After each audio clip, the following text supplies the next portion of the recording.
the best way to get a good crop out of your peas is to dig a trench with your hand or your foot or your hoe or whatever. In this case, I used the side of the cutlass and the machete, and I made a path for a trench about that wide, and then sprinkled peas in there. And I've never really known it to be too much. If the peas are not all an inch apart, some right beside each other, they still grow and you still get a good crop of peas.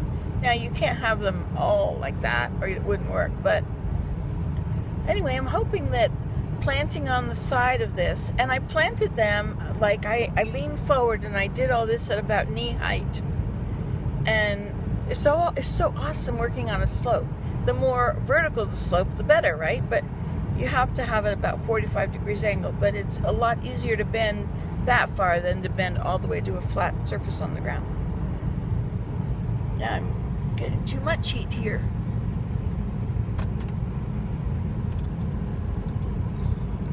Okay, so we did that. We planted a whole quarter pound of peas. So now we have a bag of potatoes and a quarter pound of peas planted. And it's the 13th of April, which is, see, most people like to plant their gardens in this area. The last frost is about the 24th of May, perhaps the 1st of June. But if you wait that late to put in your crop, it gets very hot as soon as, well, in May. It starts to get very hot, and usually May is as hot as July. It's not humid though. It's just really hot. Anyway, and then it cools way down. I mean, jacket weather. But anyway, we're not at May yet, and we've had a very cold winter, so cold spring. So there you have it. So as I continue to prepare this soil, as I prepare a spot, I want to plant that spot that day. But it started to rain while I was working, and it rained harder and harder. And I started getting cold, and my body was really sore. I had to sit probably about 4 or 5 times throughout this experience. I was down there 8, 9, 10, 11, 12, 1, 2. So I was down there for 6 hours. So I probably, in the end, I was laying down in the trailer, in the gypsy cabin. There's a little bed in there. Okay, so what I'm going to do now, so I've got a quarter of that ridge plant, a quarter of the crater wall planted. And so now on the, see, I come into the island by the bridge. We made a bridge, remember? So we get across the moat and we plant it to the left of that. And now there's a tree in the way, and there's all this tree stuff laying down where trees had to come out of the way to make the moat. So older branches. So it's a real tangled mess in between these two halves of the south-facing side.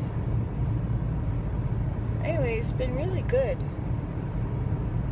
Do you know what? I think the south-facing side maybe goes all the way across to the marsh woods on that inner wall. What do you think? I don't know what you mean. Okay, well, as the sun moves, it's going to go up over, and finally it comes down at the Sumac Hill, right? So the inner layer is pretty good. All that whole half of the quarter, if I continue and go the other quarter straight, well, no, anyway, I'm going to just do it all. But so on the other side of this tree that's in the way, isn't that beautiful? So on the other side of this tree that's in the way, I'm going to do the same thing. But regardless of anything, I want to go around the whole thing and level it so that I have a pathway where I can take a stroll. And it's so interesting because you get such a different view from up there.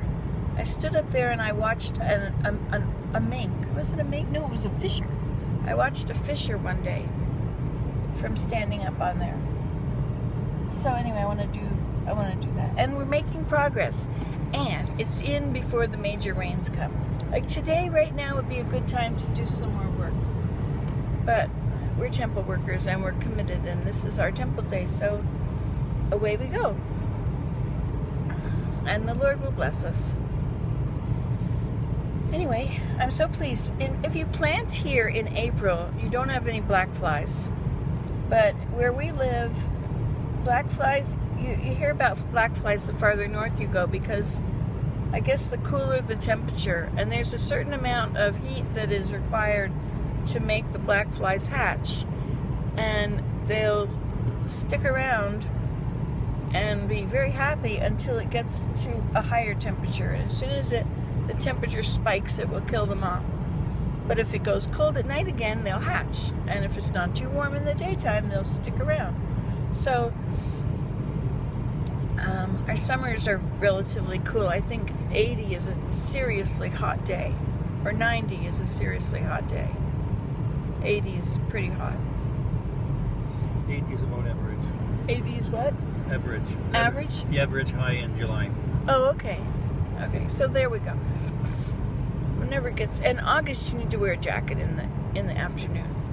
Sometimes you need a jacket all day. So, a very short season. And so you have to take it from as quickly as you can, as soon as you can work that soil.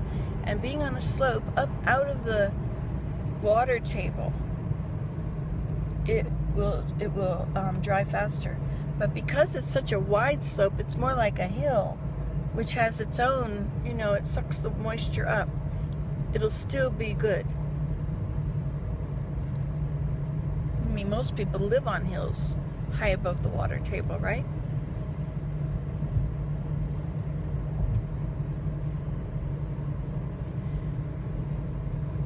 So anyway, I get so sidetracked. Look at the gas, $1.27 per liter. Like, how many liters are in a gallon? 3 or 4? 3.5? 3.8 in a U.S. gallon. Okay, so there you go. A lot of money. Well, that place has really been gutted over there. So I think it's hot enough against the south-facing slope that I could probably even put in corn. But corn,